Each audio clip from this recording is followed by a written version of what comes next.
ครับผมวัดละนะครับจากช่องวัดละอยากเป็นยูทูบเบอร์ครับ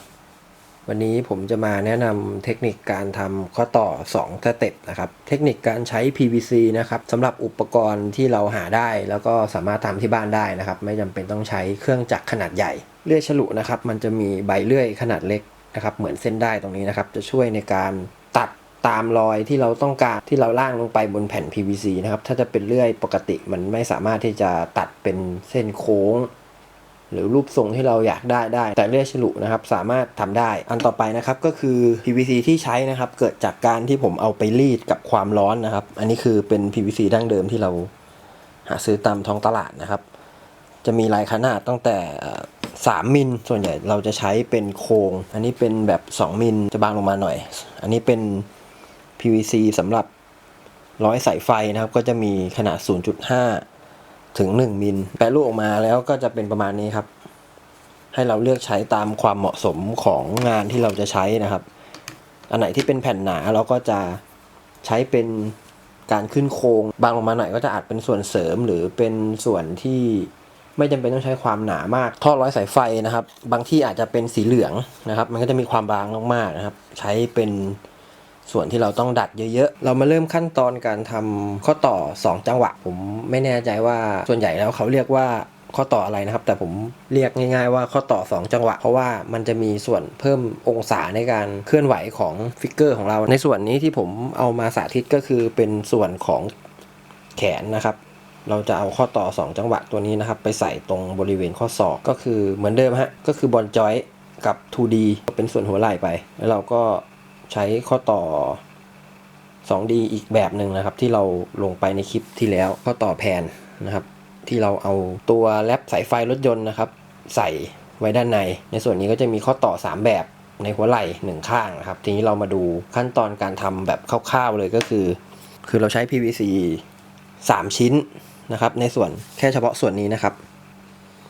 3 ชิ้นก็คือผมใช้3 มิลเป็นตัวกลางส่วนซ้ายกับขวาตรงนี้เป็นส่วนแขนนะฮะเราใช้2 มิล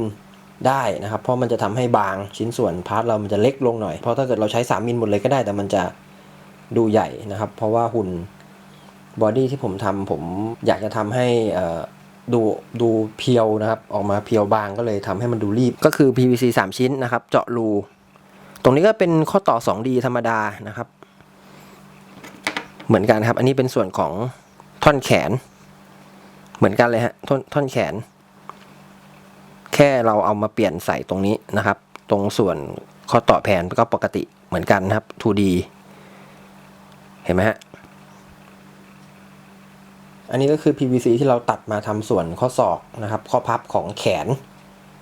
เราก็จะใช้เป็น 2D หัวท้ายนะครับเอามารวมกันทำให้จุดเคลื่อนไหวของฟิกเกอร์ที่เราจะใช้นะครับมันจะสามารถเคลื่อนไหวได้2จุดขั้นตอนก็ง่ายๆนะครับเราก็เอาตัวกลางครับตัวข้อพับที่เราเจาะไว้เราวัดขนาดไว้แล้วนะครับเราก็มาประกอบตรงนี้เราสามารถที่จะใช้น็อตขนาดใดก็ได้นะครับตามความเหมาะสมเลยนะครับความเหมาะสมกับงานที่เราเลือกอาจจะเป็นน็อตเล็กน็อตใหญ่ได้หมดนะครับแต่ที่ผมเลือกใช้น็อตใหญ่ก็คือ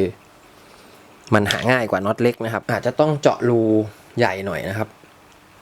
มันก็จะซ่อนน็อตการใช้น็อตใหญ่มีข้อดีก็คือแข็งแรงหาง่ายแต่ข้อเสียของมันก็คือมันจะซ่อนส่วนที่เป็นน็อตกับบอดี้ได้ไม่ค่อยเนียนเท่าไหร่อธิบายเพิ่มเติมนะครับในส่วนของชิ้นส่วนที่เราจะเอามาทำเป็น